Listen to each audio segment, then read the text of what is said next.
Welcome to this, the first of the Industrial Strategy Council's webinars. The topic for today is understanding the policymaking processes behind local growth strategies in England, which is quite a mouthful, I'm sure you'll agree. I hope you're all well.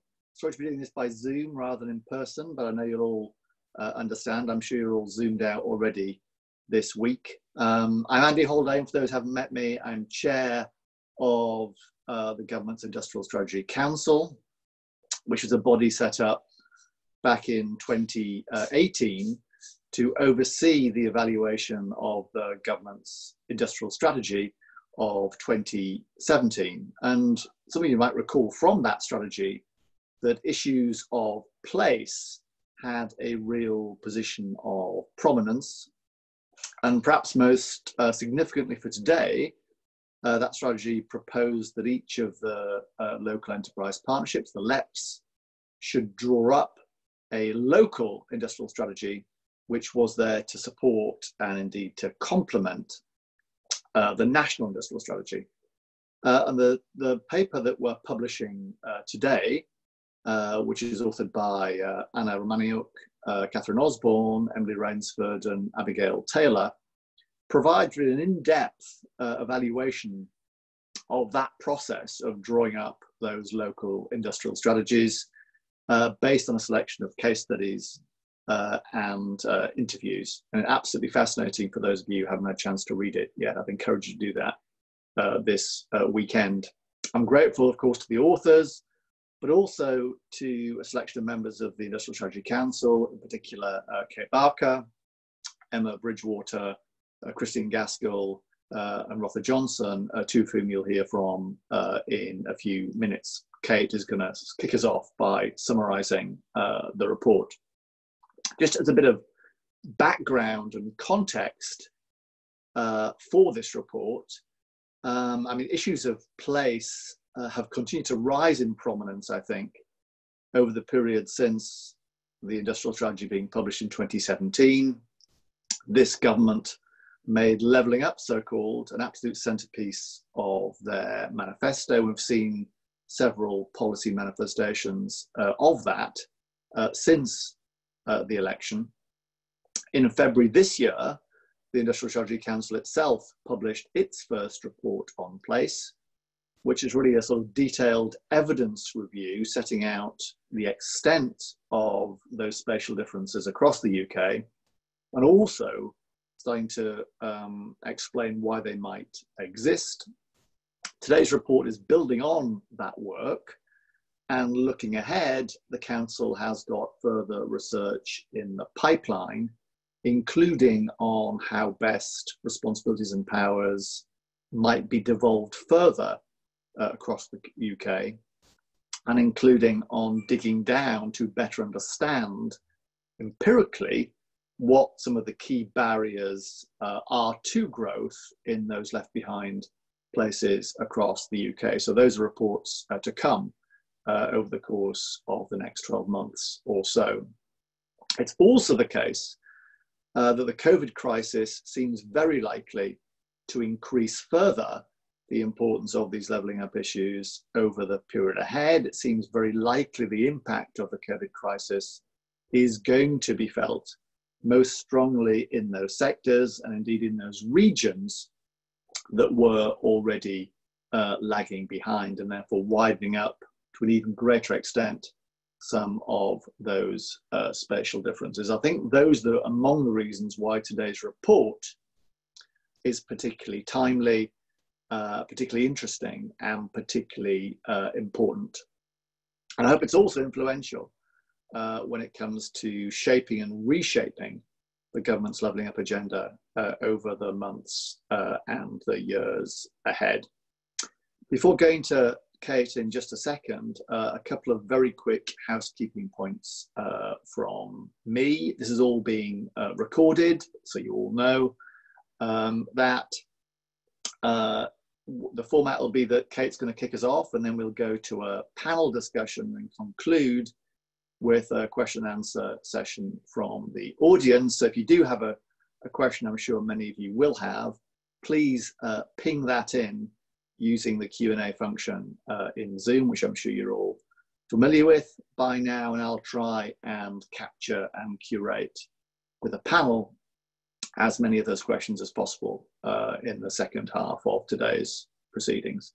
That, I think, is enough from me by way of intro. So without further ado, let me pass the virtual floor, to Kate to take us through some of the report. Kate.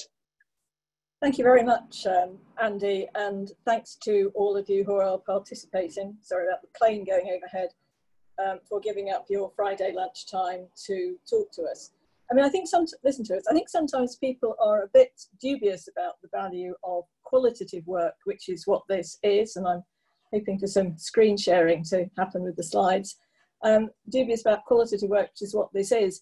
But if you were to read the blog that was published earlier this week alongside the document, I think the description of how much value the people who conducted the research got from going out and talking to a range of stakeholders rather than sitting in Whitehall and looking at spreadsheets, as they bring out very clearly in the blog, you would understand why qualitative reports can play such a useful role. Now, I'm quite a sort of small and tidy-minded person, so when I was thinking about talking about this report, I went back and looked at what Bayes had said right at the beginning when it talked about local industrial strategies, what their purpose was. And they laid out 3 key points. The first was consultation, that consultation on the local strategy should be extensive, draw in people right across the locality. The second thing was the coordination of the local strategy with the national strategy and with national funding streams. And then it was a kind of way of bringing together local and national public-private sectors. So really quite ambitious in terms of trying to draw a lot of themes together.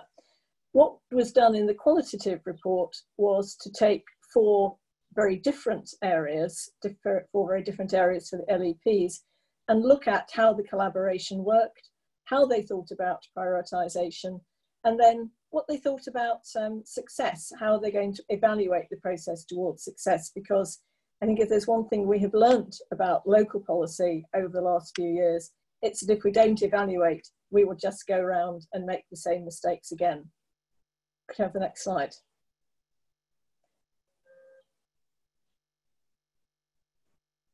So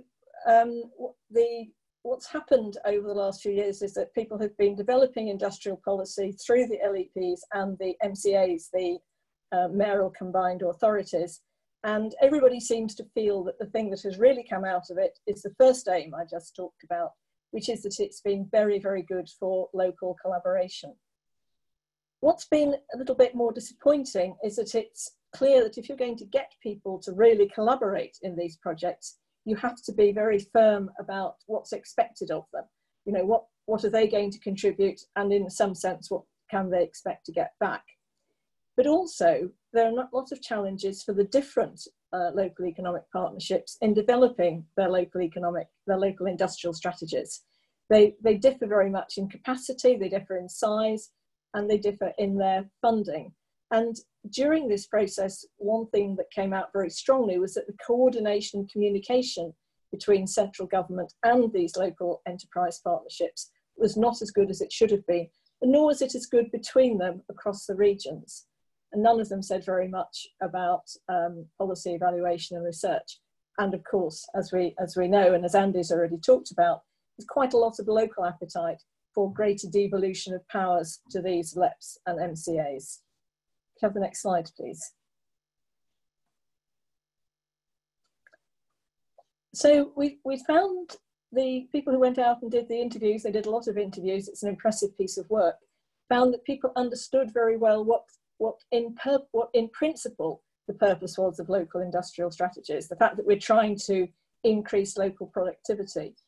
They found it a bit less clear what that meant they ought to be doing in practice, what kinds of things they ought to be thinking about. And they felt that government could have said a little bit more at the beginning about exactly what they wanted them to do. On the other hand, they also said they found the framework too rigid. Because there is a national strategy, it wasn't as easy as it might have been for some areas to make their industrial strategies truly place specific. And again, in the blog, they give the very nice example of the Fens, which is, of course, part of the Cambridge and Peterborough region, where all this talk about high-tech activity falls a little bit flat because, of course, well, anything would fall flat in the Fens. It falls a little bit flat because what they are about is trying to improve agricultural productivity, which doesn't necessarily feature when you're doing sort of top-down, let's really move up and be very high-tech. Can we have the next slide, please? Nevertheless, despite these difficulties, there was a lot of enthusiasm locally. People have talked about the fact that businesses, universities, all very keen to contribute on the local level, and the local enterprise partnerships themselves feel they were very well placed to fall this coordination role at the local level. What they felt, of course, was that co-production with the government hadn't necessarily gone as well, and they found it very difficult. And I think this is really the underlying tension in this study, and indeed in any exercise of this sort, which is how do you start off with a national vision and then a lot of bottom-up strategies and try to manage what happens between them, not just at the national, local level, but also at the regions. How do they all relate? How do they relate to each other? And that did not necessarily work so well, partly because people have progressed along their own timelines, not necessarily the same timelines that their neighbouring authorities have had. There have been a few cases, of course, where the Oxford-Cambridge corridor, for example, where there was an aim to bring them all together, but that hasn't happened everywhere.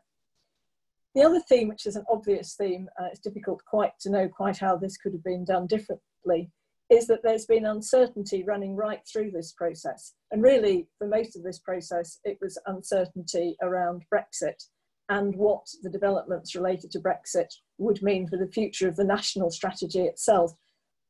And also, indeed, for the funding of the local enterprise partnerships in the long run. And that too made it sort of a bit more difficult to keep enthusiasm going for developing these strategies. Next slide, please. The evidence base. All of these strategies had to start off with an evidence base. We did some work on metrics for the Industrial Strategy Council right at the beginning of our work.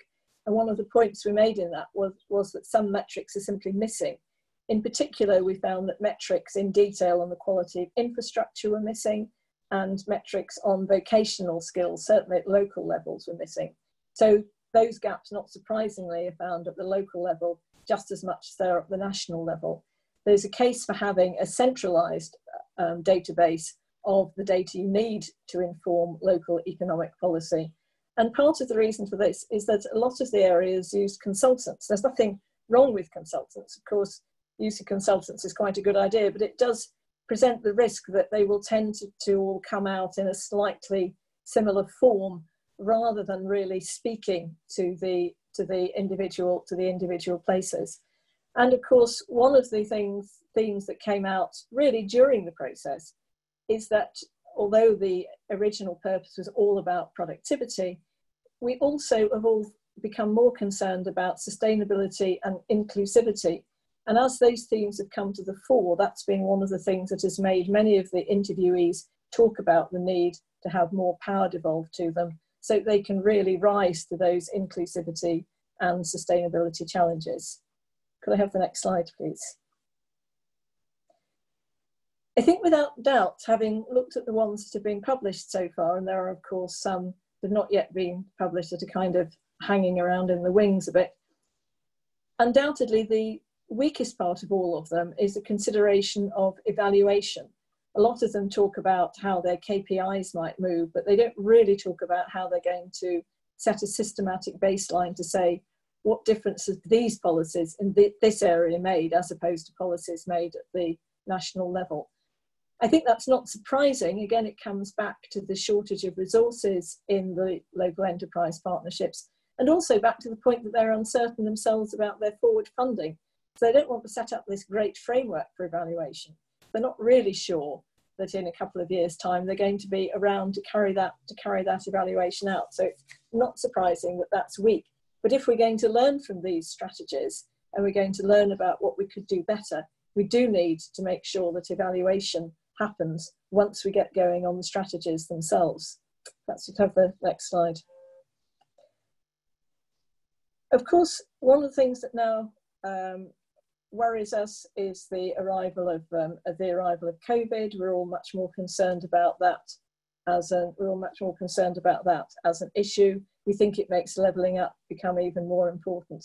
I'm kind of worried that, of course, because you're looking at things you could improve, that the talk I've given could come across as unduly negative. I don't want it to be negative, because I think the work that was done at the local level, the bringing together of all these partnerships, was in itself incredibly valuable.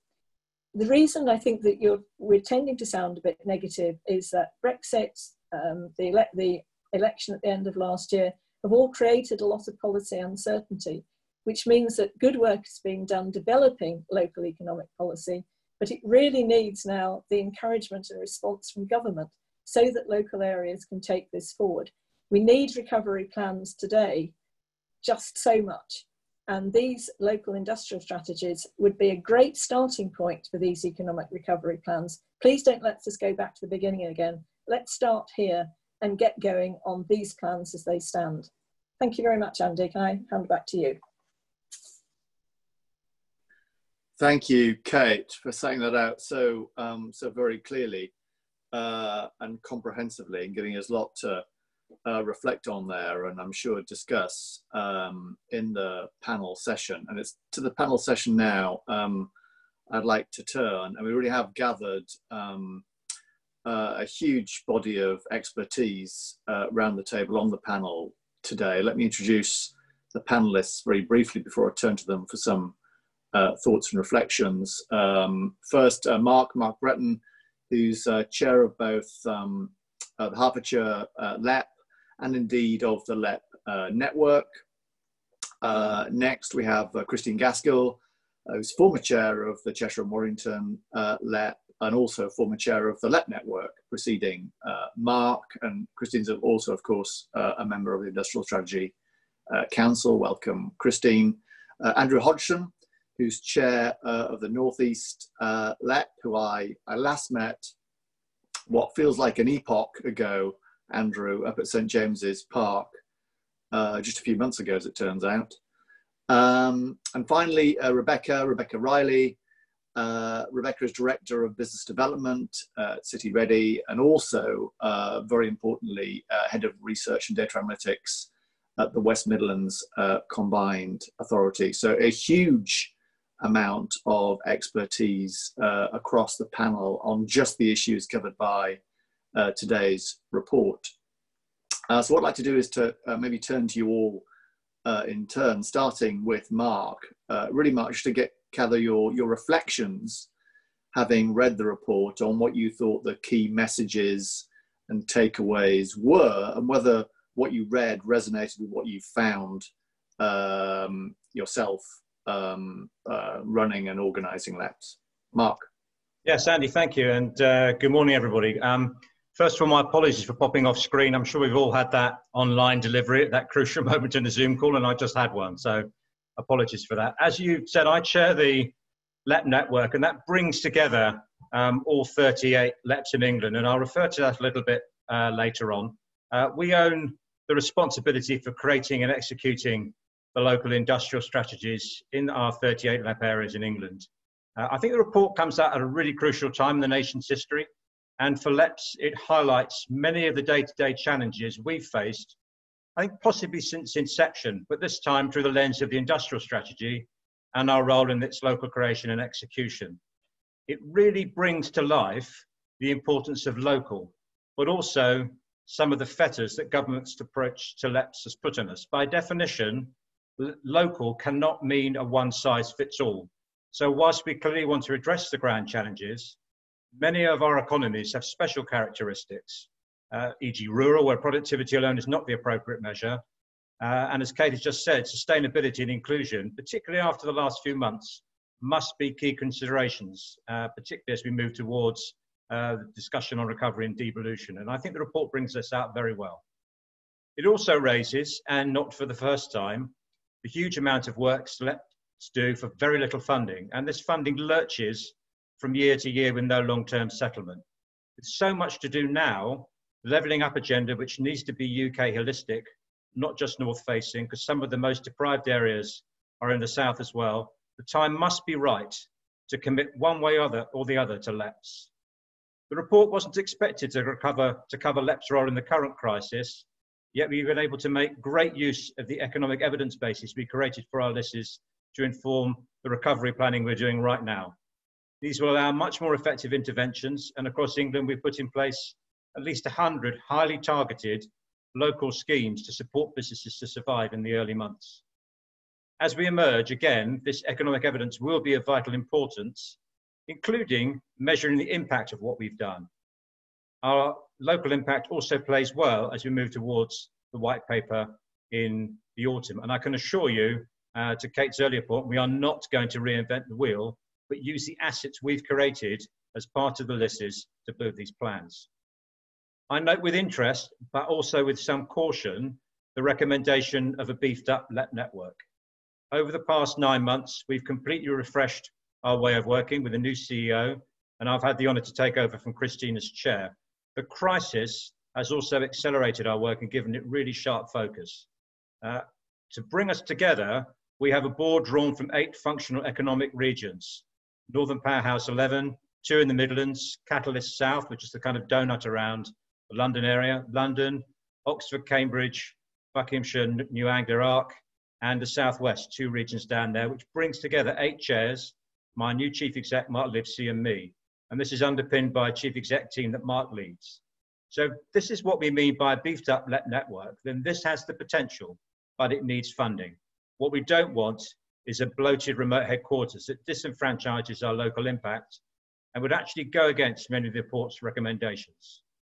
So overall, we're very supportive of the report. It highlights so much that is good and vital about our lists and our responsibilities in it, but also pulls no punches on the lessons that we need to learn, the actions that we need to take, and not least the key role that LEPs can play to enable levelling up, recovery, and our role in devolution.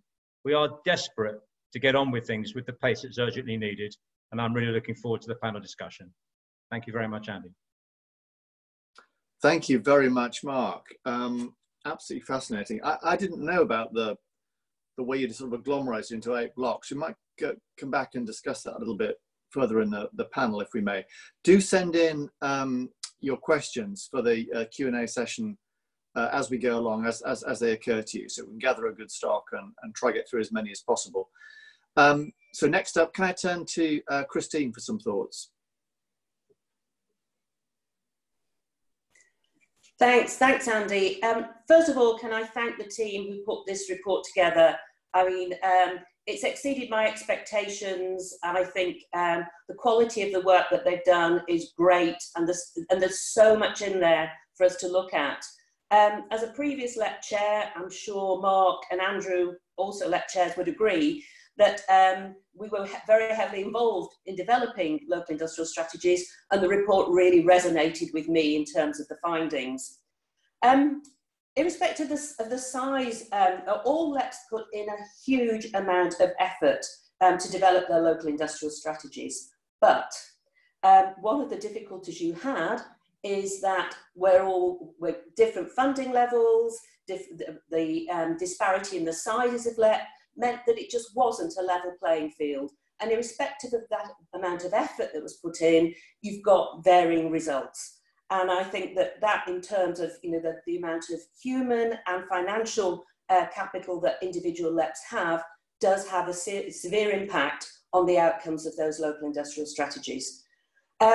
Most LEPs live hand to mouth with short-term funding, which means that quite often you can't employ your own staff because you don't have that long-term certainty. And it means, as Kate said, we rely on consultants. That's not a bad thing in itself, but we're often using the same consultants. So there's a lot of duplication and there's some inefficiency built into that. We've repeatedly asked for a central hub for data which can be accessed easily by all, and that would be a really good way of improving LEP's efficiency.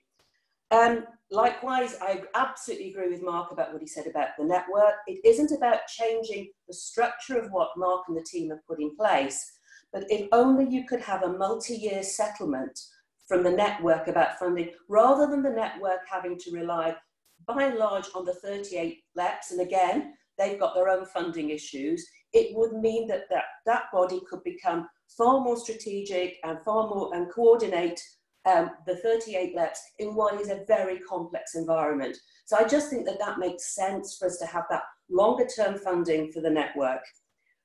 One of the things about the local industrial strategies that was key was stakeholder engagement. And there was a lot of stakeholder engagement. I myself hosted 12, 13 roundtable dinners with various sectors to really get their input.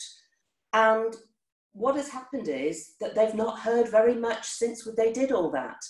If we were to go back again and say that we need to go around the stakeholders to get their engagement and their buy-in, I'm afraid a lot of them are going to walk away.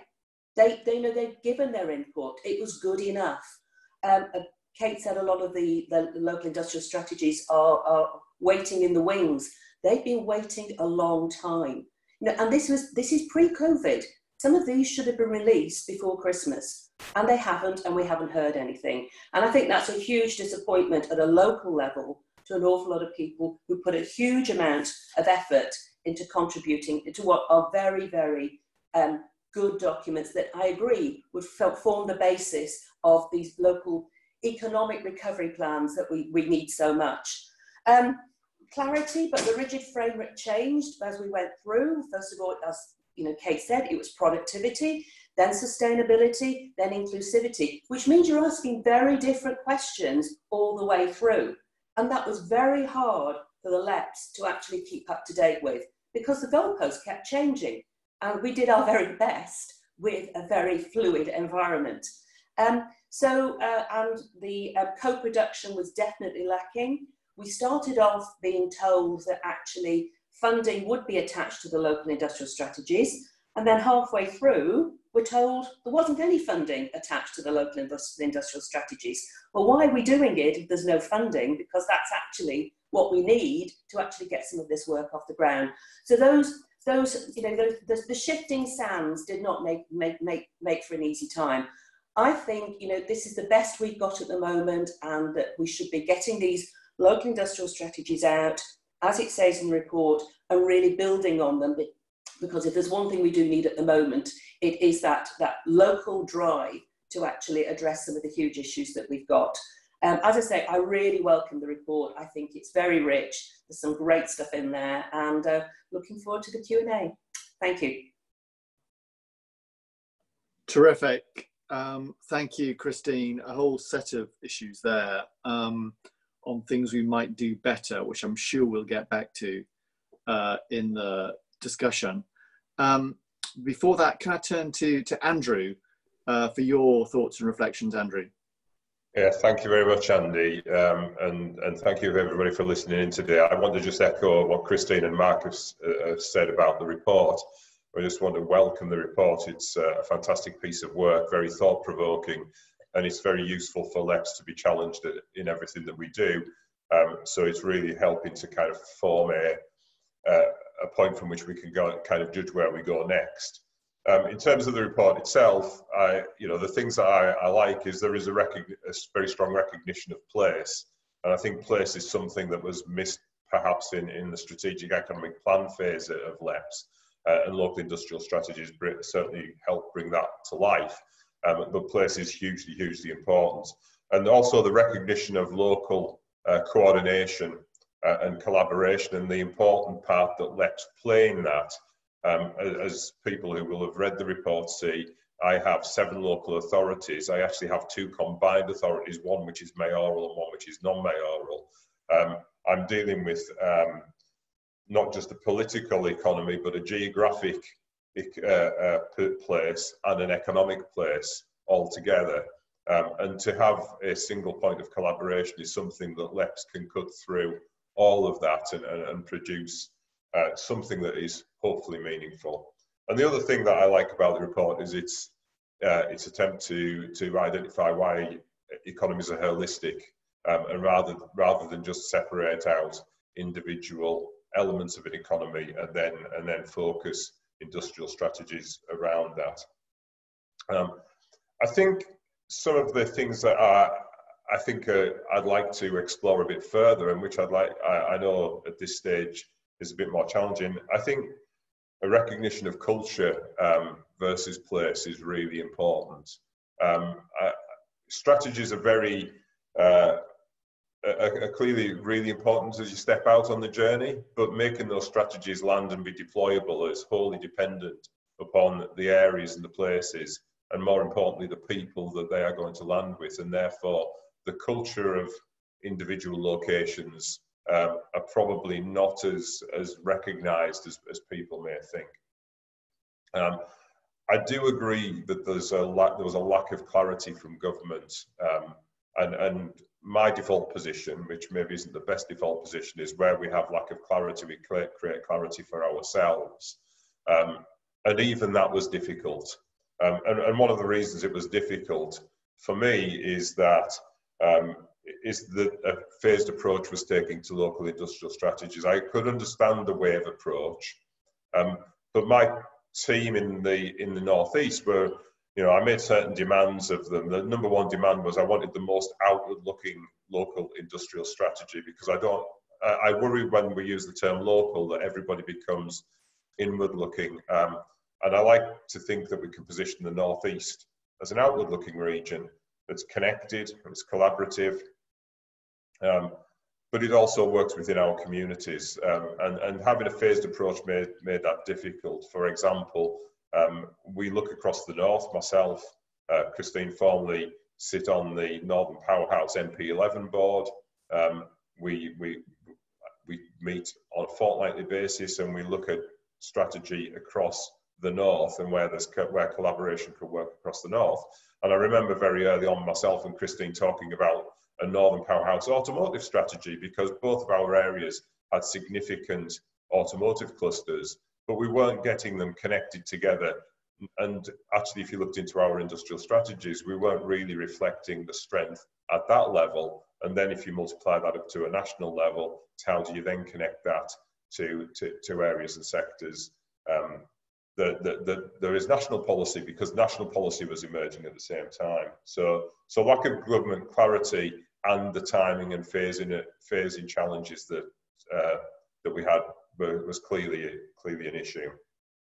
And one of the other things I think that is identified in the report, and we really need to come back to, is the difficulties in evaluating what productivity really means in some of our more challenged areas, both of which, so for example, in the rural economy, productivity in the rural context is something that I consistently challenge myself with, because it's very difficult sometimes to raise output, and therefore if you do productivity based upon human output, then of course the only way to go is to reduce the number of people, which is clearly not what we're trying to do. And one of the biggest challenges that we see in the Northeast is the clustering of communities that are not engaged with economic growth, and I think the report identifies that quite clearly, that we have quite a disparate level of economic performance across our region.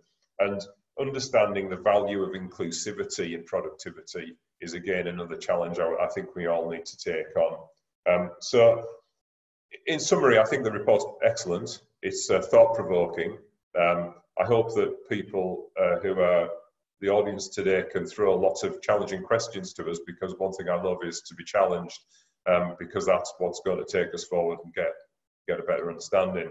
And thank you for the opportunity to contribute today.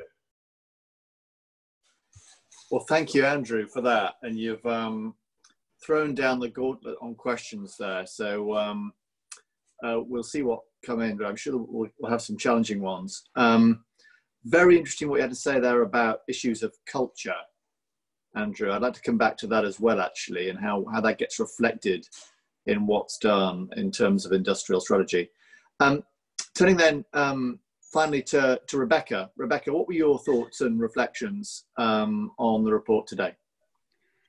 I suppose, I mean, I'm slightly in a unique position here in that I was also head of research in an RDA for 8 years up in the Northwest. So I've got a comparison between what was before and what came afterwards. But I would echo everything that's in the report, and the reflections, especially, you know, on the research and capacity issues. In the West Midlands, we had a very collaborative approach right from the start, but there were difficulties, but it has actually worked and it galvanised people. I would agree with the report in terms of those difficulties was largely due to the ambiguity of stakeholder roles. Within the West Midlands, we have a combined authority, 3 LEPs, 3 cities, so it's quite a complex structure. But the industrial strategy did allow us to really galvanise that and work quite collaboratively. And we were a trailblazer. We did launch quite a good strategy. But then there was a sort of lack of follow-up from government in terms of what do you do with that strategy? You know, what's funded, what's not. And there was a lack of development post-launch. I don't know whether that was because all the LEPs were at different points. So, you know, you're trying to balance all of that. What I would say about the impact of COVID-19 has led to an adaptation of those asks, because we had to go through a process of reviewing the evidence, looking at whether those asks were still correct, understanding how we could flex those asks. But it did place us quite well rapidly to be able to put together a recovery plan that was, on the whole, well researched and agreed across the region. Understanding those assets, industrial and place and people assets, allowed us to understand what we should be tracking within the COVID impacts. And those partnerships that we developed for the LIS enabled us to develop a mayoral economic impact group and other collaboration across the local authorities beyond the industrial structure. I am concerned, however, that this process of local industrial strategies now gets lost. The momentum behind it doesn't continue, that, you know, the advantages that maybe the West Midlands and Manchester, etc., that went first, you know, it's disadvantaging other areas and other LEPs. The important thing, as I said, the recovery plan should be based on sound evidence of those industrial strengths and weaknesses, and we've got a real issue, I think, that we don't maintain that focus and maintain, you know, our ability to be able to create resilient places and create jobs into the future when we're undergoing such risks. Like I said at the beginning, the issue of capacity building is one of the biggest issues facing whatever structure is in place to develop these plans. I am sort of lucky enough because I'm also involved in the Midlands Engine and I've done work across other LEPs. And I think that the cuts to local government budgets, the loss of RDAs, the loss of government offices has created a void that's never really been filled, and LEPs, combined authorities, haven't been given the capacity to fill it. And that directly affects evidence and evaluation. And also the activity that happens is very reactive to government asks, and those asks may not be appropriate to the place. So we end up with a competitive environment where some people have the skills and capacity to be able to respond and therefore win funding, which might not align to what the needs are in the area, versus places that don't have that capacity and then do need the funding, don't win.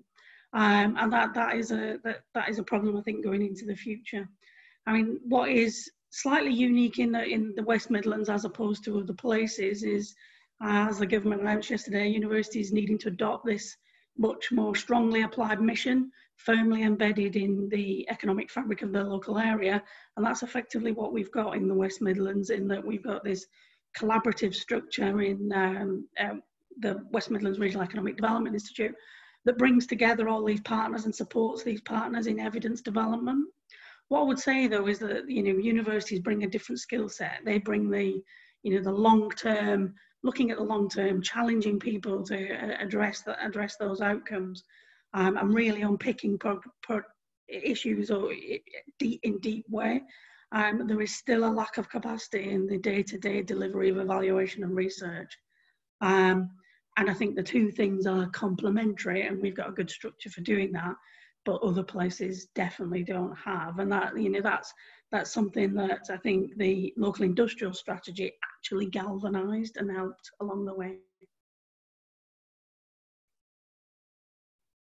Fabulous, Rebecca. Thank you so much. 4 incredibly rich presentations there with some clear common themes. And I want to maybe start some of the panel discussion just by picking up where Rebecca ended, really, because I mean, a common theme across everything that's been said from all four of you, or five of you, has been the extent to which there isn't a level playing field across the different LEPs, very different local needs, but very different local resources and capabilities as well. So I think my question to you really would be, how is that problem best fixed? Is it a question of each and every area having a bit more resource, or perhaps even a bit more than a bit more resource? Or is there some sort of pooled solution, collective solution across the network, across the LEPs, that would level the playing field? I mean, it strikes me, if we're serious about leveling up, then leveling the playing field that you're talking about between the LEPs is going to be an absolutely essential ingredient. So how is that best done, case by case, locally, or through some centralized or pooled solution? Who'd like to have a Mark, as LEP network chair? Would you have first go at that? Yeah, for sure. And I'm just going to try and pick up one or two things I've spotted in the chat. I think, without any shadow of a doubt, we've got 38 LEPs in 38 quite different positions. And if you then look at the political structures that go around it, there's probably 11 or so that sit in a combined authority of some description. When they're in a combined authority, they don't sit in the combined authority in the same way. When you come out of that, there's a few unitaries, there's a few two-tiers. Some of us are coterminous with our counties, some of us are in functional economic areas that we've had to try and make overlap. That hasn't helped. But I think the first thing we've had to do, and we put a lot of energy into this, is making sure that people understand really what is the value of your local enterprise partnership. What's it doing for your local economy? It's bringing together business, third sector, not-for-profit, further and higher education, local government in a way that doesn't happen anywhere else. So there is a very interesting mix of stakeholders. That story has not always been as well told as we're trying to get it to be told now. So trying to understand what's happened there. I think historically, and I've seen it in some of the chat, we've had some issues, or perceived issues and real issues, with governance accountability for public money. It's in the public domain. It's been in Public Accounts Committee.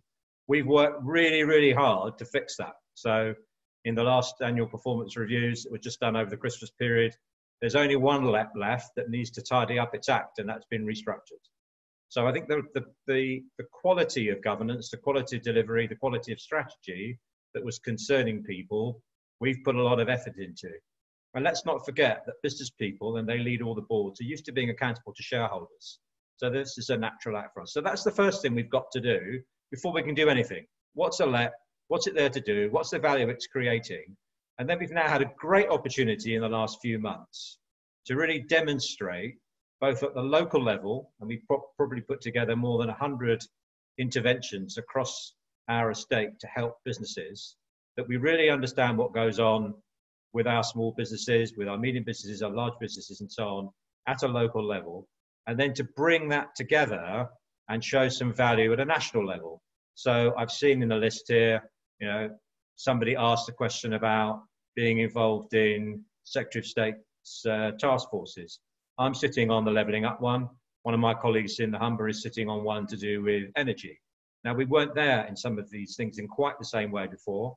Some we were, and the fact that Christine was involved in this is great.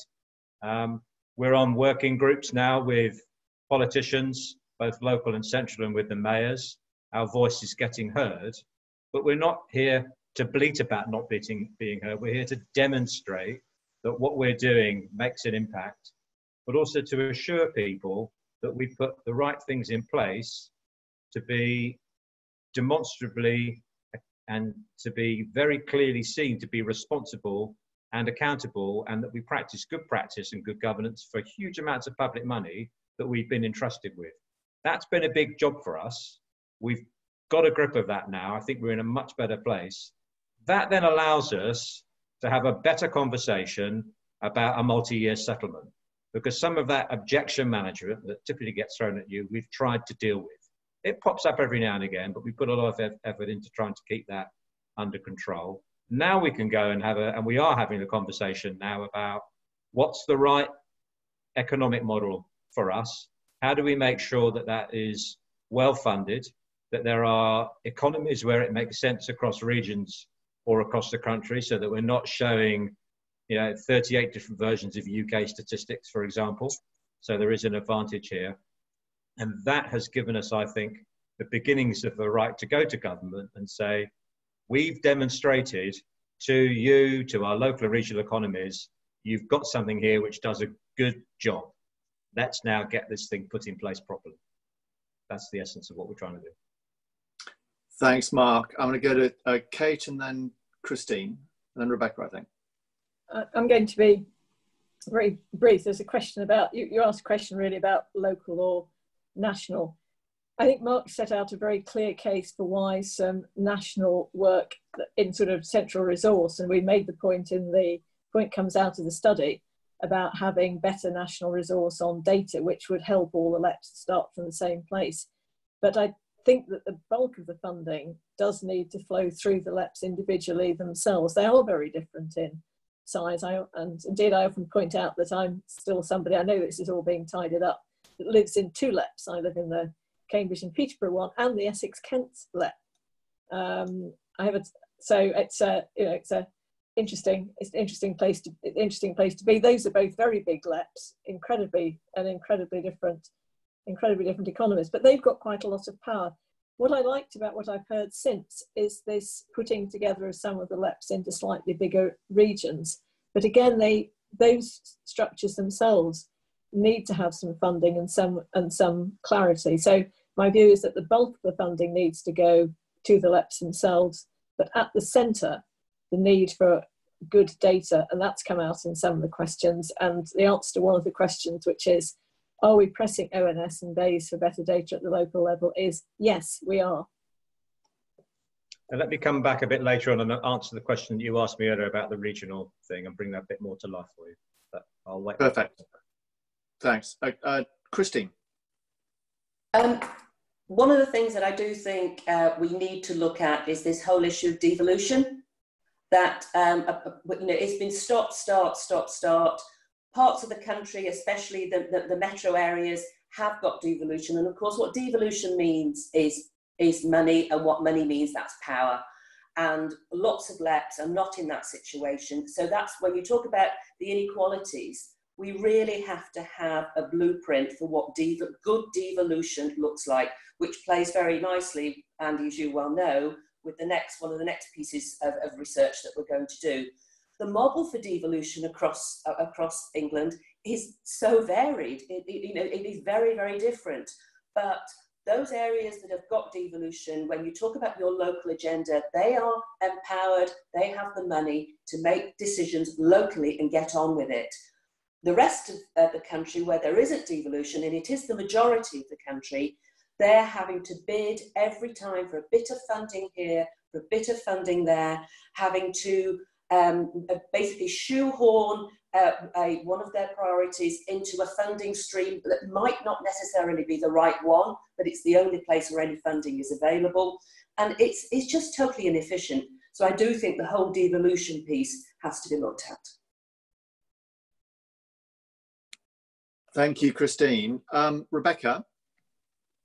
I suppose just coming back to your question about the shared sort of capacity in the local national issue, I think to pick up one of the comments that I made in my piece, which was about competition. And I think one of the problems is that because you put all these structures in competition with one another, then best practice isn't shared, and resources aren't necessarily shared. So not everybody needs a technical economic modeler, and not everybody can afford one, but actually those are the sorts of things that you might be able to share across places and have a resource that can help you. And I think that's one of the problems that sort of I've observed, moving from that RDA to the LEP structure, is this nature of making areas compete against one another on not a level playing field.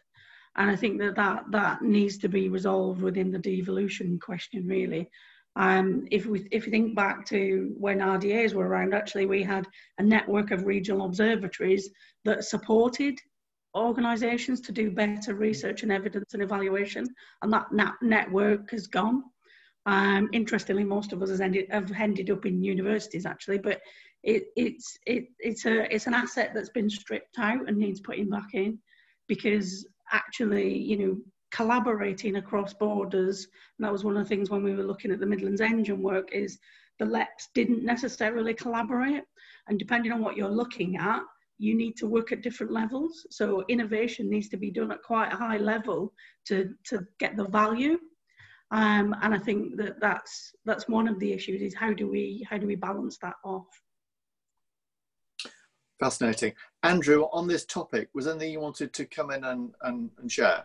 Yeah, well, first of all, I just wanted to echo a little bit of what Rebecca's said, just to point out we do collaborate, because Rebecca actually assesses my performance because she's my left peer. But yeah, I think the important thing is to look at not just what's bad about the model, but what's good. So I think for me, you know, I have one of the larger LEPs, both in terms of geographical and economic size, but also in size of team.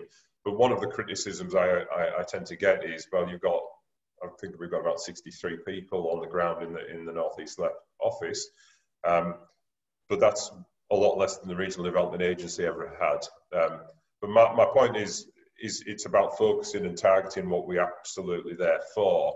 And for me, the most important place to get more capacity is on that data intelligence knowledge piece, so we know what works and what doesn't work. You know, with me, LEPs, it's in the title, partnership is what we're about. So it doesn't really matter. We always try and find the best partner to deploy. And I think if you look back to regional development agencies, one of the challenges there were they accumulated, it was almost the funnel through which money passed into the local region. So whilst I'm a big advocate of devolution of monies and powers to regions and sub-regions, what I wouldn't want to see is that concentration through a single entity, because it does tend to form a kind of governance in a different place that is equally seen to be disconnected to the communities that need it. So I think it's very important to recognise that. And therefore it's about how do we consolidate what we need to have the authority, but without actually, and what levers do we have at our disposal without having to have all of the money flowing via another route, which just makes it kind of inefficient and does make it an additional level of governance, and means that we have to have really high levels of capacity. But I recognise I'm in a fortunate position that I do have economic modelers and I have economists working within my team, as well as I've got people on the deployment side where we fill in the gaps. So, you know, as I say, what I would not want to do is recreate models of the past and then sit trying to explain why we've made the same mistakes of the past. Thank you, Andrew. Thank you, all of you, for those comments. I'm going to go to some of the questions from the audience, actually, because just looking through, there's some fascinating stuff in the chat and in the questions, incredibly rich. So let me start picking some of these off, and many of them, but following on from themes you've all raised already. So this is, first question is from Paul Swinney from the Centre for Cities. Paul and I have common cause. We both are long-standing sufferers as supporters of Sunderland Football Club. And Paul's question is, do you think the local industrial strategies need to be adapted given the current crisis? And if so, how? And I've had a little bit of that myself. I was actually very interested when you're all talking about the real potential for turning those existing strategies into recovery strategies. So what would it take to go from what we have into something that's, you know, meets the needs post-COVID? Who wants? Mark, do you want to kick us off again on that one? Yeah, and let me deal with the regional thing at the same time then. And let me deal with that bit first. So I think I just want to, when we did the refresh of the network last year, you know, we realised that trying to get consensus from 38 consenting adults is a difficult thing to do. It takes time, it takes effort, and very often, through best intentions, we might be finally getting that consensus 2 or 3 weeks after the event had passed us by. So when I put together the paper last year to say where we would go, I recognised actually that there were already forming and already quite well in place a number of groupings of LEPs. So the MP11 is a great example. That had been already up and running, and it just needed the remainder of the groupings, and there were already some others well underway as well, to kind of coalesce and for us to form our own loose groupings so that we could manage our business better and be easier to deal with. So what we've done is we've formed a regionally based board for the network, which means that people come to the meetings that we have pretty regularly, particularly at the moment, with the views of the colleagues that they have in their groupings well represented. What we're not in many cases is a kind of we're not a hierarchy or an official structure to make some of these things happen. It's an expedient to allow us to collaborate better and to bring some of these things to market better, and also to explain some of the overlaps and joins, and particularly if I think about the region where I sit in the south, recognising that there are some important relationships, for example, with London. So that's effectively what we've done. We've not reorganised LEPs per se, but we've taken it upon ourselves to group together better and to make ourselves more effective, and that's definitely been demonstrated here.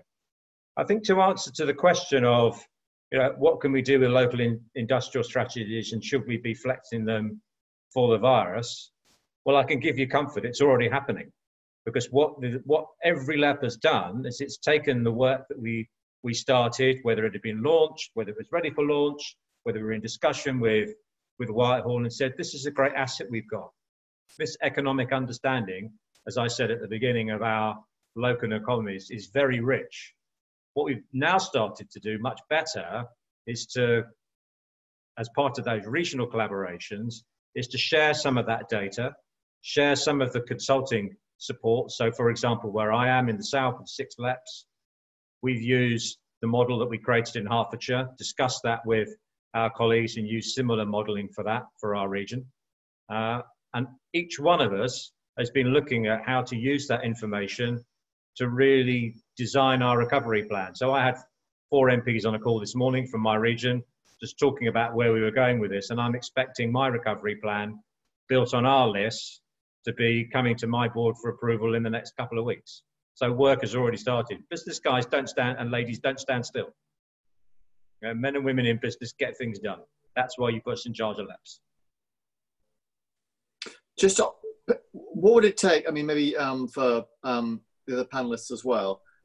What would it take if and it's great news that the plans have already been adapted to the circumstances post-COVID. What would it take to actually make these things happen? I mean, can they just be implemented as is, or what turns the key to unlock things here?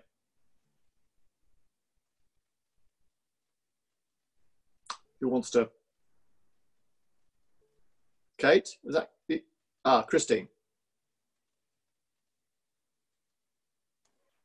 Thanks, Andy. It's not so much of what does it take to unlock things. It's quite interesting. I stepped down as being a LEP chair at the end of March, so it's not that long ago, but it does seem as though that was a different universe. And one of the things that I have noticed is actually, if you're not in the LEP bubble, there's very little said about it. And I do think there's a massive communication issue. And I think that does in some way go to the point about what will it take to unlock some of this, because I think lots of business people now are not hearing about what's happening. And I would say to the LEP network, and I would say to individual LEPs, you've got to get out and communicate what all the stuff you're now currently doing, which is great to hear, but there's not a lot out there. So I think in terms of galvanizing the business community and actually getting these plans bought into, I think there's a big communication job. I mean, that's very interesting, Christine. I'll return to Andrew in a second. And there's a question in that, along the same lines here from Nigel Gilbert. It's a different dimension of communication. and he asks, what needs to be done to ensure better communication between the local and the national, between local government and national government. And yours, I took your point, Christine, to be about the communication link between the LEPs themselves and the businesses in their locality. There are people have thoughts on either of those dimensions of communication. Andrew. Thanks, Andy. I mean, communication is actually something that we've been heavily focusing on in our LEP, to the extent that I can say that we are the #1 followed LEP on the social media platforms, because we monitor that. One of the challenges I always place on that is, and we have a huge reputation, as you know, as you've attended some of our events, that if we put an event on in the Northeast, we can get 500 people on a wet Tuesday morning to come and talk about an economic review in a room. So we get a lot of activity through that, and we get a lot of activity through our social media platforms and our business growth hubs. But I always challenge that that's still within a bubble of people who know about LEPs and who are interested, and I suspect the people who are on this call and listening in are also in that same bubble. So I'm not suggesting we're an echo chamber, but clearly the people who are interested are there. You can well understand my biggest challenge, and I know we've spoken at length about this, Andy, is perception, particularly from Whitehall, and it's probably most keenly felt in somewhere like the Northeast. The media, I'm hoping that the media are on here, it's an easy narrative to write a story about the challenges of the Northeast. The images of the Northeast are quite easy to replicate, and if people talk about the Northeast, they'll no doubt, who aren't from the Northeast, they'll no doubt have a vision and a view of what that's like. I think it's really important that government does start to understand about the depth of capabilities and capacity that we have within the regions, and I think that it is incumbent upon us regionally to take a stronger leading role in that communication piece, and it is really difficult. It's something that, as I say, has formed part of our overall strategy in the Northeast, and again across the Northern Powerhouse, we've started to do the same to start to get the good stories out and to demonstrate. But equally, it's also difficult not to be seen, and I think Mark referred to this, we don't want to be seen as the people who are standing there cutting ribbons and trying to look proud for what we do, because that's not what we're about. LEPs are there as an enabler of activity and action, not we're not there to make some kind of either political or grandstanding point. So I agree, but that connection back to central government is really important. As we see the levelling up as we see levelling up becoming a topic where people talk about it more, that's really good.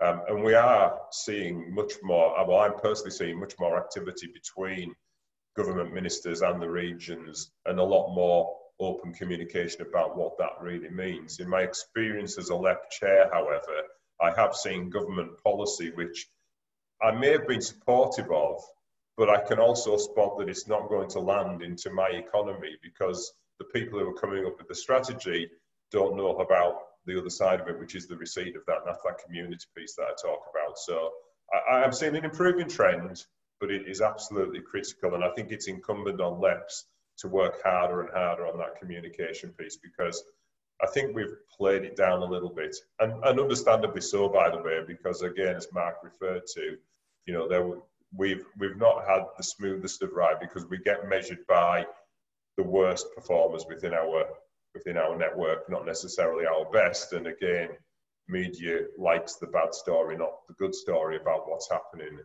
So we've been quite quiet about our activity, but I think now we've got the platform to push that forward. Brilliant, thank you. Rebecca. And just on that communication point, I think there is one of the good things about the industrial strategy is it allowed us to develop that narrative and story of place. Because one of the issues with government is trying to explain what you are about and actually change their perceptions. So one of the problems the West Midlands potentially had was around being seen as heavy, dirty industry. And changing that perception was quite key to developing that industrial strategy. I mean, the fact that our business and professional services sector is our biggest sector, has the highest GVA and the highest number of businesses, and is much bigger than the automotive, for instance, was a key thing in terms of driving that city, you know, that perception of what the city of Birmingham could be, and the city of Coventry and Wolverhampton, and how they work together. And I think there is this process, and there's a responsibility for organisations at the local level to be able to tell that narrative, and that's what drives investment, and that's what drives and changes government perception. And I think that's one of the biggest challenges that you have. You know, if you're up in the northeast, I'm from Manchester, explaining what happens there and what the culture is and what the social fabric is and what the offer is much broader than industrial strategy. And that's where we need to go to, especially in terms of the COVID impacts, because it's the people and that social capital that we need to look after now, and it's just as important as the industrial structure. Completely agree. Kate, on this point, did you want to come in? No? I mean, just building off Rebecca's last point, there's a question that I think speaks to that, and I'd welcome your thoughts. It's from John Goddard, and it says, inclusive growth is more important than ever post-COVID, including, this is not just a health and economic crisis, but a social crisis. Business will be operating differently, which I think is very likely. The question is, how can citizens, civil society, if you like, be involved in shaping more sustainable and inclusive growth strategies at the local level? I mean, we've mentioned the communication challenges with business and with central government. What about with civil society and what LEPs can do on that front? Rebecca? So as part of our industrial strategy work and the recovery planning within the Combined Authority, we've set up a citizen panel. So my job was to look at the data and look at what was happening and create a State of the Region report, which is sort of going through the boards at the Combined Authority at the moment. But we've also, through EdCox, set up a citizens panel, which has looked at what do people want. And interestingly, the priority challenges that have come up through both those routes are very well aligned. Now, there's an interesting finding there in terms of we've got a civil society and a population that is a lot more informed now. So maybe, the whole COVID and coronavirus has helped them develop their thinking about what they want the world to be like. And we've also got a better structure for evidence because we created it under the list. And it's those two things are now beginning to, so having clean, safe environments, having good jobs, all of these things are starting to align, and that has implications for the future. But we have taken a proactive approach to developing that citizens panel to be able to understand that those requests and those needs at the local level. We also have a young Combined Authority as well, so we have a board that sits along the main board that checks and balances. Very interesting to hear that, Rebecca. We actually have a parallel structure at the Bank of England. In my day job, we have citizens panels now across the country, and youth panels as well. Very interesting. Kate, I think your hand was the next one up.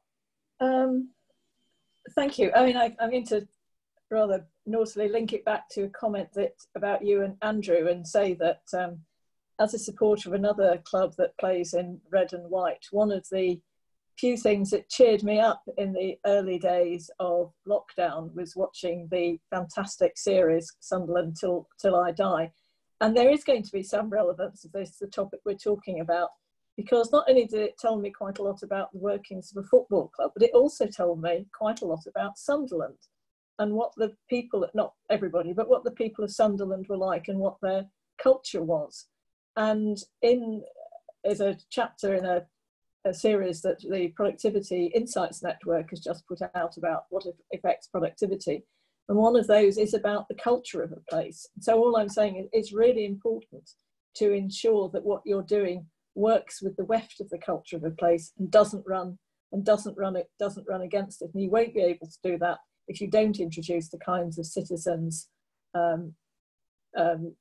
forums that are there, and actually won't do it if you don't make sure that some of the people who are there and running the LEPs are people who actually, this is going to sound really terrible and localistic, but actually come from the area, that they're not people who, that they're, you know, that they or that they've been there for significant time. Otherwise, I think you will miss a lot of tricks. I might go to Andrew on this because he raised this culture question in his opening comments. And Andrew. Yeah, thank you, Andy. I'll not object to the fact. I always kind of admit that I'm not from the northeast. I'm actually starting my home in North Lancashire, and I am Cumbrian, so I missed the Northern Powerhouse. I hope that people do feel I'm on the ground, and it's been quite interesting to listen to the Sunderland piece, because one of the big things that we support actually in the Sunderland area is the Foundation of Light and the Beacon of Light building, which is an exceptional community hub, but it's exactly the kind of thing that when we talk about involving citizens, that I mean, which is a place where we can bring people and get them on that economic journey and get them to participate without them realising the connection to the football club. Interestingly, in that, if you think that the socio-economic group that's kind of, I think sometimes typified as white working class males, is one of our challenged groups. Some of those, you know, we talk about community, and if you want to understand about how economically challenged we are, that part of our community were traditionally the wage earners in the families. The large industries that they would have gone into are not there, and the modern economy isn't necessarily the one that's going to allow them to do that. I would like to come back on the gender diversity challenge on that, but obviously we have male mental health issues, and we can use things like bringing people in, you know, things that are difficult to get to that community through. That's impacting how they get engaged in the market, in the jobs market, and we can use actually the football club to bring that through. And I'm not being ironic about that, connecting it to being a fan of Sunderland Football Club. I wanted to talk, though, however, I wanted to give an example, and an example of how this comes to good. And the example I use is Blythe, because Blythe, for me, typifies when you get it right. Quite apart from chairing our LEP board, I also chair the Skills Advisory Panel and the Employment Skills Board as was. And the one institution I do target our activities through are schools, and that's relevant to what I've got to say, on the basis that I always say every community has a school, every school has a community, and in some of my communities it is the only institution that people will recognise. They will not know what a LEP is, they do not care who I am, but they do recognise their school. And we ran an event at Blythe, which was a careers event. And in that careers event, we did it in an evening, we brought the parents in. And the interesting thing with that is the kids understood what had happened in Blythe. If you go to Blythe now, 10 years ago, Blythe was a typical coastal town with big challenges. I was a little bit worried about how we were going to economically turn it around. We were going to put a railway line, the Ashington Blythe line, so that we could transfer people out there to the booming job market of Tyne and Wear. Since then, in Blythe, we've grown the offshore renewables businesses phenomenally. And that's the really high-tech element of offshore work, including things like subsea robotics. We have the offshore renewable catapult that's been there for a long time, but is the world leader in blade technologies. But also in Blythe, we have people like Tharsis, who do all of the robots for the Ocado warehouses. Down the road in Cramlington, the business that I chair, Avid, world leaders in electronic vehicle technologies. And we ran that in the careers event. And the interesting thing was it was the parents who said, but this isn't happening on our doorstep, when it absolutely is. And we could make those connections. So as a LEP, we have now learned that we can go out through schools and we can connect the enterprise zone activity that we've done to generate some of those things like we've done in offshore energy. We can use the career benchmark activities that we're pushing out through schools. Every single school in our region has an enterprise advisor. Again, controlled and managed by the LEP. And we can connect our communities actually to the real opportunities that exist, rather than the perceptional things that people may have. Because I talk about narrative, and it's convenient narrative looking from the outside, but when I talk about community, we have to challenge our own communities to say, some of that narrative set by ourselves, this does not happen on our doorstep, this cannot happen. Our young people going back home and being told that you cannot be a digital leader in the gaming industry from working on the quayside in Newcastle, but you absolutely can. So we have to change that perception both internally and externally. So for me, industrial strategies for communities happen at that level, not in documents that we present and say, this is what the LEP's doing or this is what the government's doing for you, because that means absolutely nothing to the people on the street. Thank you for that, Andrew, and here to that. Did Christine or Mark want to come in on this community engagement point? Mark, was that? Yeah, happy to. Oh, right, sorry, Mark. Okay, I'll go.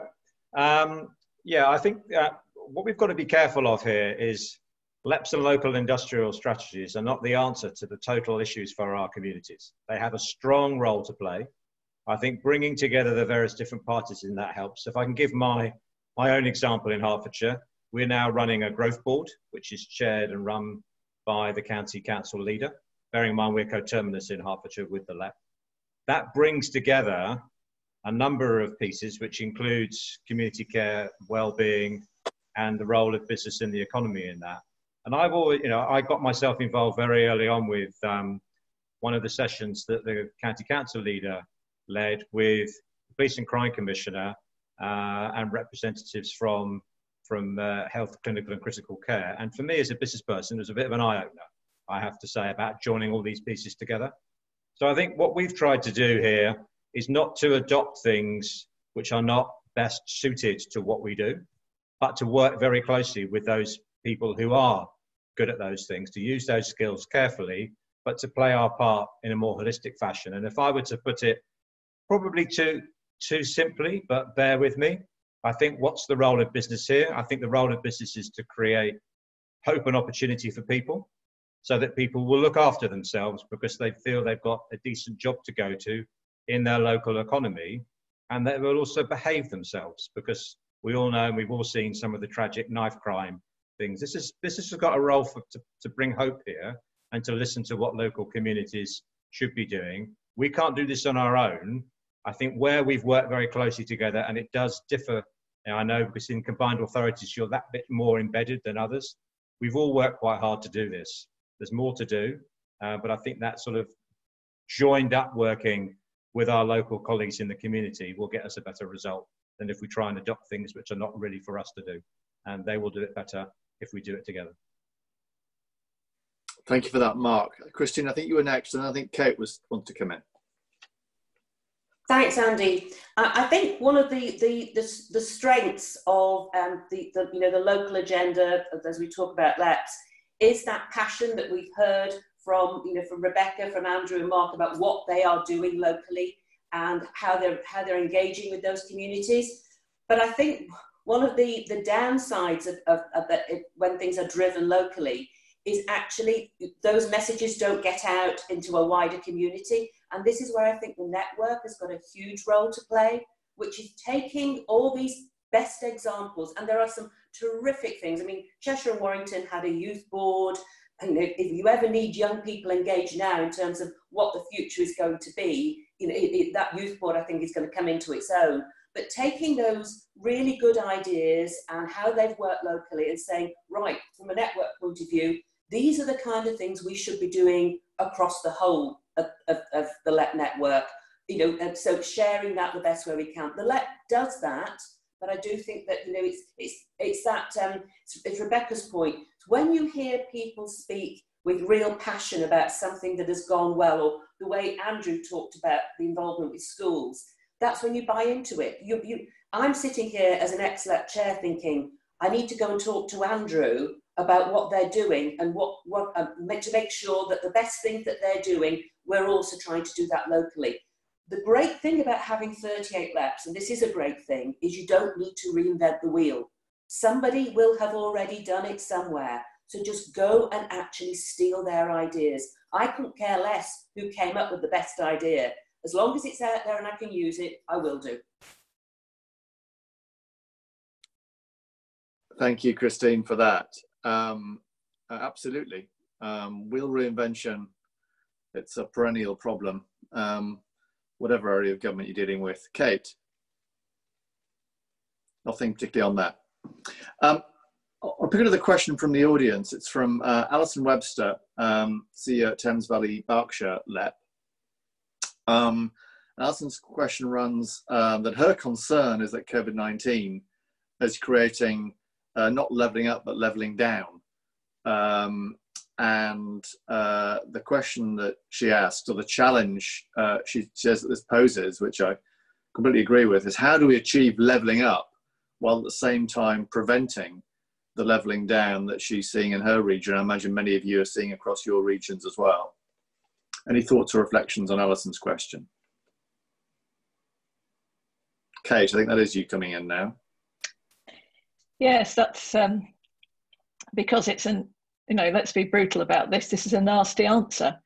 The COVID crisis has had a big economic cost, and however well and skillfully policymakers handle it, and I know the Bank of England has contributed good policy, and I think the Treasury has too, it is going to leave us all poorer, partly because the way in which we run our lives is going to be that little bit less efficient. A few people will be working more efficiently, but I think overall we all think it's going to be a bit less efficient. We will have lost educational time. It's hard to believe that won't have had some ill effects for the future. So the brutal fact is it's left us all a little bit poorer, and there's a question about how we share that out. And so that makes the levelling up agenda sound a little bit worrying, because if we're all going to be a bit worse off, then truthfully, there is an element in which not everybody, but on average, everybody is going to be a bit poorer than we thought we were going to be, rather in the way that we've all been poorer than we expected to be after the great financial crisis. But I don't think these two things should be seen as in opposition to each other. It still seems to me very important to make the case for saying there are parts of the country that for a variety of reasons have not been able to fulfill their potential. And were we to find better ways of helping them to fulfill their potential, it will be better for all of us. It's not about taking away from sort of comfortable southern areas where there are already good links, lots of well-trained people, lots of high-tech jobs. It is about working out what makes the other areas tick that don't quite tick to that rhythm, and saying, how can we make those better? Because if we can make everywhere a little bit better, then actually the worse off that I've started gloomily with, because I'm a proper economist, I'm always very dismal, can be turned around, but it won't be easy. And it won't be made easier if we think that somehow there's an opposition between the helping poorer areas to level up and improve themselves and actually pulling down the success that we've got in lots of parts of this country. And Mark made this point earlier, I thought really rather well. It's a familiar point. Apparently well-off areas of the country have tremendous pockets of poverty and deprivation. London is not. When you walk around London, that just hits you in the eye. Every few hundred yards, you can walk between extraordinarily different places and cultures. I think that's true right around the country, Kate. That wasn't at all dismal. Actually, very uplifting, that, Kate.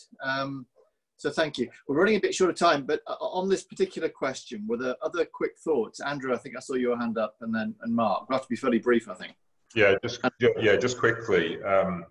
I mean, interestingly, the challenge I think is how government reacts to an immediate problem.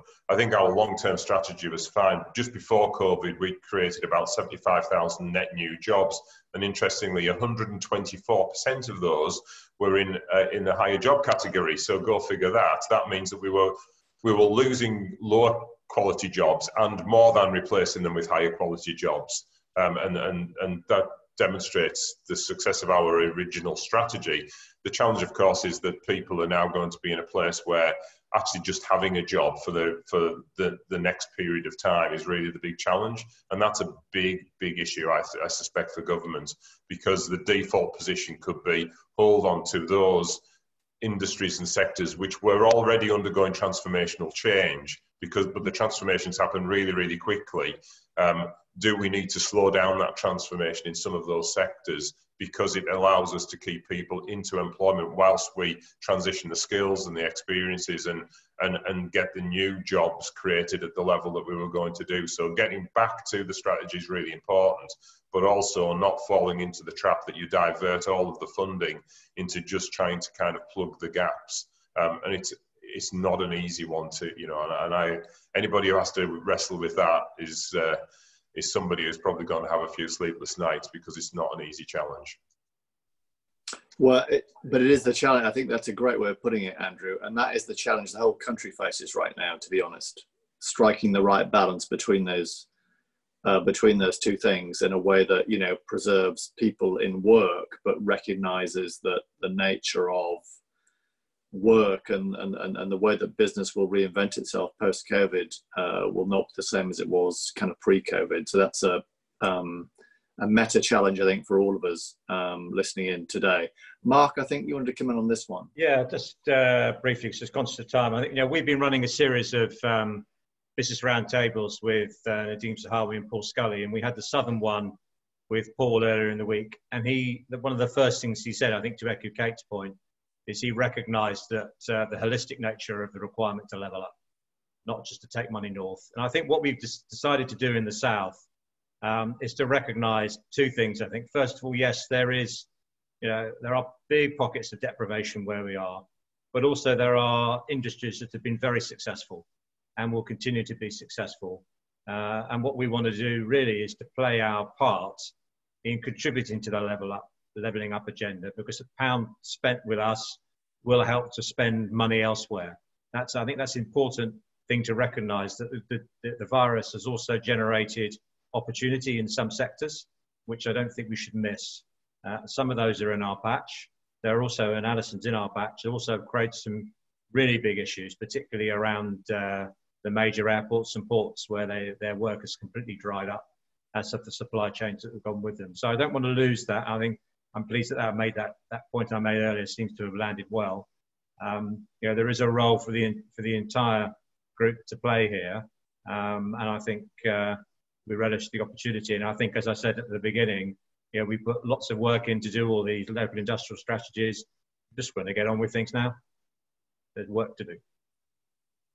Thank you, Mark, for that. I'm going to ask, time is very short, so I'm going to ask you all one last question. I'm going to ask for a one sentence, or if you like, one word answer. And that's that if I was to ask you, what would be the one thing that you would do, the most important thing that could be done to unlock the potential either of your region or of the regions generally? What would that one thing be? Maybe I can start with Christine. Can I start with you? Do you mind? Thanks, Andy. The one thing I think it goes, it isn't it needs to be a sentence, doesn't it? Sorry. It's about engaging with as many people as you can where you are to get that buy-in, and that there is yes, it's going to be difficult, but there is something in there that that if everybody can see that it would make a difference to them, that we can change. It would improve. Perfect. Thank you. I think I go next to Andrew. Thanks, Andy, and thanks for going to Christine first, so I had a chance to gather my thoughts. For me, it's about consistency. Let's not kind of just go and do that reinventing of the wheel just based upon the fact that we've got a current set of challenges. We, particularly for regions like the Northeast, we've got a long-term systemic challenge to overcome, and we're starting to overcome that. But if we change our messaging mid-course, so for me, I just ask for consistency, set a policy and head in that direction. Brilliant. Thank you. Rebecca?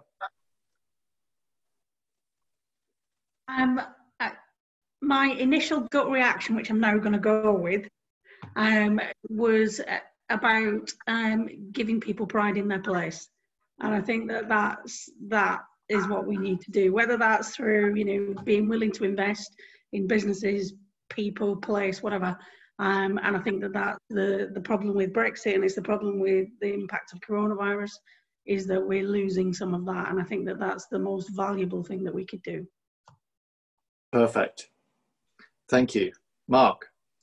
Well, as an ex-military guy, I'm going to say prior preparation and planning prevented poor performance, but no plan survived contact with the enemy. So that's what's happened to your local industrial strategies. I would just say, trust us in the LEP community to deliver and deliver well and accountably for you, because it can be done. Thank you for that. And finally, Kate. Thank you. Mine's a bit like Mark's. Central government needs to get out of the way a bit. It needs to take its decisions more quickly, and then let the local areas get on with doing the implementation, because we are quite good at plans at the moment. We are absolutely rubbish at getting them into practice. Fantastic. Well, listen, we are just about into overtime, so I'm definitely going to wrap things up just by thanking again all the authors of the paper we've published today. Do spend your weekend reading it if you can. That's Anna, Catherine, Emily and Abigail. Thank you hugely to our expert panel. It's been really brilliant discussion. So thank you to Kate, to Mark, to Christine, to Andrew and to Rebecca for that. And last but by no means least, thank you to everyone listening in. The Q&A in the chat is absolutely on fire, and I will, after this, take a look through and gather some of the insights from that. My wish, if I was granted one, is for you all to have a nice weekend without Zoom. And on that note, I think we'll sign. Thanks everyone for listening in.